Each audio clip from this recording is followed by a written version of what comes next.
મળતી માહિતી પ્રમાણે મૂળ ઉત્તર પ્રદેશનો 31 વર્ષીય જીતેન્દ્ર ઉપાધ્યાય પાંડેસરા વિસ્તારમાં આવેલા ઘનશ્યામનગરમાં રહેતો હતો. પરિવારમાં દિવ્યાંગ પિતા, પત્ની અને 3 દીકરા છે. જીતેન્દ્ર નવી બની રહેલી બિલ્ડિંગમાં ડમ્પર ડ્રાઈવર તરીકે કામ કરી પરિવારનું ગુજરાન ચલાવતો હતો. હાલ જીતેન્દ્ર ભીમરાડ વિસ્તારમાં ચાલી રહેલી કન્સ્ટ્રક્શન સાઇટ પર કામ કરી રહ્યો હતો. ગતરોજ સાંજે જીતેન્દ્ર ડમ્પર લઈને સાઇટ પર ગયો હતો. સાઇટ પર બેઝમેન્ટમાં કામ ચાલી રહ્યું હતું ત્યારે અંદાજે 25 ફૂટ ઊંડે ડમ્પર લઈને ગયો હતો. ડમ્પરમાં માટી ભરવાનું કામ ચાલુ કર્યું હતું, જેથી જીતેન્દ્ર ડમ્પરની પાછળની સાઈડમાં ઊભો હતો. દરમિયાન અચાનક જ માટી ઘસી પડી હતી, જેથી જીતેન્દ્ર માટી અને ડમ્પરની વચ્ચે ગંભીર રીતે દબાઈ ગયો હતો.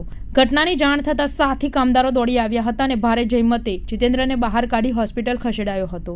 જીતેન્દ્ર દબાઈ જવાથી આંખો લોહી લુહાણ થઈ ગયો હતો. હોસ્પિટલે પહોંચે તે પહેલા જ જીતેન્દ્રનું મોત નીપજ્યું હતું.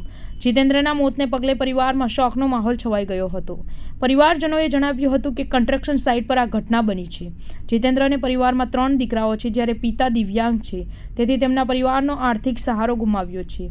જીતેન્દ્રના મોતને પગલે આર્થિક સહાયની માંગ કરવામાં આવી છે.